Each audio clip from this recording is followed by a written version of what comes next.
그럼 저희 다음 주제로 좀 넘어가 볼 텐데 그 아까 말씀해 주신 좀 뭐 정권 책임론 내지는 뭐 여권의 어떤 그런 문제들 지금 상당히 정치권이 들썩들썩하고 있습니다. 특히 이 명태균 씨 지금 정치 브로커로 좀 평가가 되고 있는데 이 명 씨의 입에 좀 여권이 아주 들썩들썩한데 공천 개입 의혹으로부터 이제 좀 시작된 이 일련의 논란들 대변인님은 좀 어떻게 보고 계셨습니까? 아, 우리 한국 정치의 현실이 이런가? 네. 이렇게 후진적인가라고 생각할 수밖에 없는 것 같아요. 예. 저도 뭐 정치부 기자 생활을 했지만 현실 정치에 뛰어든 지는 딱 이제 1년 됐거든요. 네. 근데 저는 이제 민심에 민감하다는 수도권, 그러니까 공천이 곧 당선이라고 인식되지 않는 지역에서 활동했기 때문에 몰랐는데 이렇게 공천만 받으면 당선되는 지역에서는 이런 정치 브로커나 정치 컨설턴트가 이렇게 종횡무진 활동하고 있구나라는 데 대해서 깜짝 놀랐습니다. 예. 사실 굉장히 반성할 부분이 많다고 생각해요. 우리 당이 정말 공천이 당선인 지역에서는 뭐라 그래야 될까요? 뭐 막대기만 꽂아놔도 당선된다 이런 예. 얘기를 하잖아요. 그러니까 그 사람을 만드는 사람들의 역할이 중요하다는 건데 좀 굉장히 좀 참담하다는 생각도 들어요. 이런 이 논란이 계속 번질수록 모르겠어요. 뭐 민주당도 민주당이 굉장히 우세한 지역들이 있잖아요. 뭐 전남, 전북 이런 지역은 공천만 받으면 당선이다라는 지역이 있겠지만 노출이 되지 않아서인지 거기도 그런 사람들이 있는 건 아닌가라는 네. 생각도 또 들고요. 여튼 반성할 부분이 굉장히 많은 사실이라고 생각하고 이걸 계기로 우리 보수정당이 좀 더 새롭게 거듭나야겠다라는 그 쇄신의 계기가 되어야겠다는 생각은 합니다. 예. 어제 이제 명 씨가 메시지를 하나 공개했는데 김건희 여사와 나눴던 대화 내용으로 추정이 됩니다. 직접 이제 공개를 해서 파장이 있었는데 조금 내용을 살짝 모르시는 분들 위해서 읽어드리면 철없이 떠드는 우리 오빠 용서해 주세요. 뭐 무식하면 원래 그래요. 뭐 이런 내용들이 담겼습니다. 이 네. 오빠가 누군지 이게 참 논란인데 뭐 대통령실에서는 윤석열 대통령이 아니라 친오빠다 김건희 여사 친오빠다 실제 친오빠가 계십니다. 그 친오빠다 이렇게 해명을 했는데 대변인님 이 대통령실 해명을 좀 어떻게 보면 될까요? 저는 이 보도가 난 다음에 예. 어제 점심을 먹는데 네. 대통령실에서 PG라고 해서 프레스 가이드를 예. 했는데 이걸 보내줘갖고 첫 반응은 사실 저도 야 이거를 해명이라고 냈나? 이렇게 해명을 내놓으면 이거 믿을 사람이 몇 명이나 될까라고 굉장히 좀 분개했다 그래야 되나? 네. 내용 좀 말씀해 주세요. 어째 뭐가 왔길래 그러니까 가이드 내용이. 가이드 내용은 여기서 말한 그 오빠는 친오빠다. 그리고 이것은 경선 과정 전에 그러니까 후보가 되기 전에 사적으로 이뤄진 대화다. 이렇게 두 줄 정도로 왔어요. 맞습니다. 근데 친오빠라는 사실이 이렇게 맥락으로 봤을 때는 너무 좀 황당하다는 느낌이 들었는데 네. 그런데 제가 이제 어제도 뭐 몇몇 종편에 출연하기 때문에 사실관계를 확인해야 되잖아요. 이게 얼마나 설득력 있는 설명이고 내가 뭐라고 설명을 할 수 있을까. 그래서 좀 취재를 했더니 이 정황이 굉장히 구체적이에요. 네. 정황 설명이 김건희 여사와 오빠가 명태균 씨를 만났는데 명태균 씨에 대해서 이 오빠가 상당히 좀 모욕적인 언사들을 많이 했다는 거예요. 당신이 뭐 이준석하고 친하고 김정인하고 친하다고 그리고 내 얘기만 들으면 대통령 될 수 있다고 하는데 내가 보기엔 당신 사기꾼 같은데 뭐 이런 식의 좀 언행이 있다 보니까 명태균 씨가 그에 대해서 실망하고 상당히 좀 불쾌했겠죠. 예. 이것을 달래기 위해서 이 나온 말이고 오빠에 대해서 또 하나는 명태균 씨가 직접 몇몇 기자들에게 전화해서 여기 이게 친오빠 맞습니다라는 요지의 얘기를 했다는 거예요. 그 얘기를 들으니까 전체적인 구색이 맞는 거예요. 네. 그래서 제가 그렇게 설명을 드렸는데 문제는 다른 곳에 있다고 봐요. 이렇게 객관적인 설명을 그 대통령실에서 내놓는다고 하더라도 예. 이것을 받아들이는 국민들이 댓글 보면 예. 그렇게. 이걸 변명이라고 해놨냐 아니면 뭐 정말 인용하기 어려울 정도의 발언들이 막 쏟아진단 말이에요.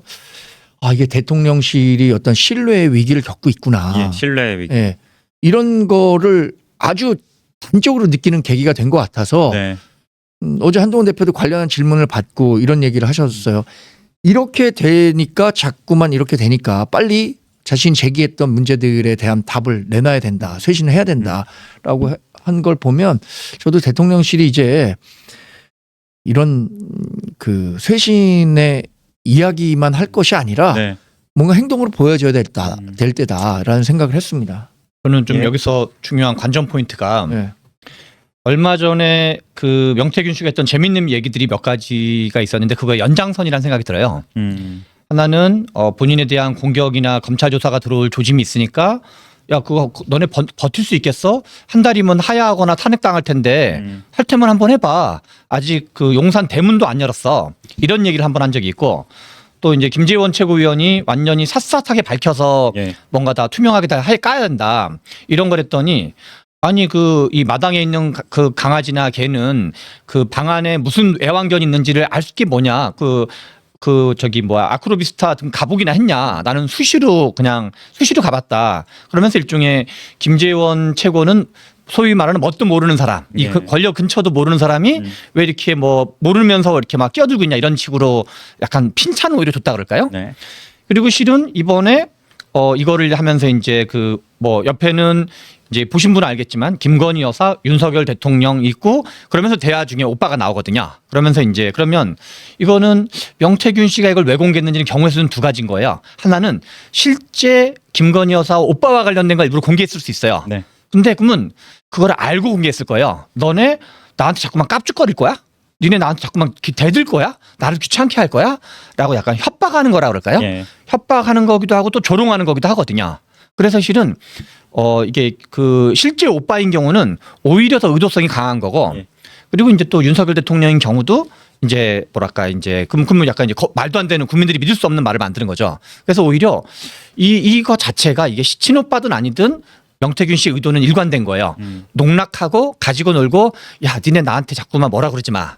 이런 거여가지고 한편으로는 신뢰 위기이기도 하고 또 한편으로 제가 보기엔 품격이 엄청나게 품격의 위기다. 그러니까 그냥 국민의힘이라는 집단과 윤석열 대통령, 대통령, 김건희 여사 등등은 명태균에게 놀아나는 어떤 그 정치 세력 예. 이런 걸로 되기 때문에 이것이 이게 그 어떤 뭐라 그럴까요? 팩트보다 더 중요한 컨텍스트라 그럴까요? 텍스트 자체보다 그래서 점점 이게 더 심화되고 있는 것 같다 이런 생각이 듭니다. 일단 그 명 씨는 오늘은 또 이제 윤석열 대통령이 맞다 이렇게 또 기자들에게 얘기를 하셨고 그리고 뭐 앞으로 더 까겠다 이렇게 좀 네. 말씀을 하고 계신데 어찌됐든 이 명 씨로 인해서 이제 윤석열 대통령과 김건희 여사 이름이 이렇게 계속해서 좀 거론이 되고 이게 정권에 계속 굉장히 좀 부담이 되고 있는 게 사실이잖아요.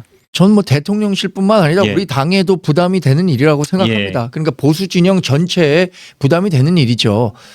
여기서 대통령실에서 이 오빠가 윤석열 대통령을 지칭하느냐 친오빠를 지칭하느냐 여기에서 이제 친오빠를 지칭한다고 했잖아요. 예. 이게 윤석열 대통령을 지칭한다고 하는 순간 우리 보수 지지자들의 상당 부분은 아주 크게 실망할 것 같아요. 왜냐하면 보수라는 게 뭡니까? 어떤 기존의 우리가 밀풍양속이라고 할 수 있는 기존의 좋은 질서들을 잘 유지해서 후대까지 가겠다는 거 아니에요? 예. 근데 부인이 다른 사람에게 자기 남편에 대해서 무식하고 뭐 이렇게 얘기한다고 하면 우리 윤석열 대통령을 뽑았던 보수 지지자들이 굉장히 좀 자괴감을 느끼지 않을까 싶어요. 그렇기 때문에 어쩌면 대통령실도 이게 친오빠라는 점을 굉장히 이른 시기에 발표했을 것이라는 생각이 들고요. 국정운영뿐만 아니라 이 당이 어떻게 나아가야 하는지에 대해서도 부담이 되기 때문에 저는 이 부분은 뭐 일일이 지금 그 대통령실에서 대응하고 있는데 좀 한꺼번에 예. 이 사안에 대해서 과거에 어떤 일이 있었고 그게 경선 전과 아니면 경선 대부분 경선 후부터는 당이라는 거대 조직이 달려붙기 때문에 이런 정치 브로커가 개입할 여지가 굉장히 크게 줄어듭니다. 그러니까 그런 부분들에 대해서 확실히 선을 긋는 차원이 필요하다고 생각하고 명태균 씨가 주장하는 것에 대해서는 지금 일종의 혹세무민하고 있다는 성격도 있거든요. 네네. 그리고 이분이 수사를 받고 있는 부분도 있으니까 수사 당국이 필요한 수사를 빨리 했으면 하는 바람을 갖고 있습니다. 예. 사실 가장 이제 어쨌든 지금 문제가 또 되고 있는 게 김건희 여사 리스크잖아요. 네. 네, 이 명태균 씨 문제도 그렇고 이 김건희 여사 리스크를 관리해야 한다 이게 여권에서도 많이 나오는 사실 우려인데 네. 뭐 이 부분 자체에 대해서는 대변인님은 좀 어떻게 보실지? 뭐 저는 누차 얘기했는데 네. 김건희 여사의 리스크는 이제 크게 현실화됐다고 봅니다. 네. 그게 윤석열 대통령의 국정을 운영하는 과정에서도 굉장히 그 부담이 되고 있는 건 사실이에요. 네. 발목을 잡고 있는 거죠. 그렇다면 김건희 여사의 리스크가 이미 이제 알려진 이상 빨리 이걸 불확실성을 해소하려는 노력이 있어야 된다고 생각해요. 그래서 결국에는 한동훈 대표나 우리 친한계라고 하는 네. 지도부 일부에서도 이 문제를 털고 가자는 목소리를 계속해서 제기하고 있는 거죠. 그게 처음에는 독대가 필요하다. 그런데 독대 과정에서 이런 것까지 포함해서 얘기를 하겠다라고 얘기를 했던 거고, 그런데 독대가 이루어지지 않는 과정에서 이 리스크는 계속 커졌거든요. 예. 명태균, 김대남 씨의 네. 이 녹취가 날 것 그대로 전달되면서, 그러니까 이거 독대가 이루어지기 전이라도 이런 메시지를 전달할 필요가 있겠다라고 생각해서 한동훈 대표는 고도의 정무적 정치적 판단을 했고, 그 발언이 이제 인적 쇄신, 뭐 김건희 라인에 대한 그 정리가 필요하다라는 얘기를 한 거라고 생각이 들어요. 네. 그러니까 이 부분에 대해서는 사실 윤석열 대통령이나 대통령실에서는 불쾌하게 생각할 계제도 있다고 생각합니다. 예. 개인적 연이나 이런 것들을 생각하면. 그러나 대통령이란 자리는 사적인 자리가 아니잖아요. 공적인 자리에서 국정을 운영하는데 부담이 되는 요인이 있다면 이건 끊고 가는 게 맞다고 보는 거죠. 그 끊고 가는 게 어려울 수 있습니다. 그러나 대부분의 성공한 리더들은 뭐 읍참마속이든 어떤 식으로든 나라를 먼저 생각했지 사적 인연을 먼저 생각했다고 생각하지는 않습니다. 그 제2 집무실 그렇죠. 제2 부속실이죠. 예. 부속실을 만든다 이제 곧 만들어진다 하고요.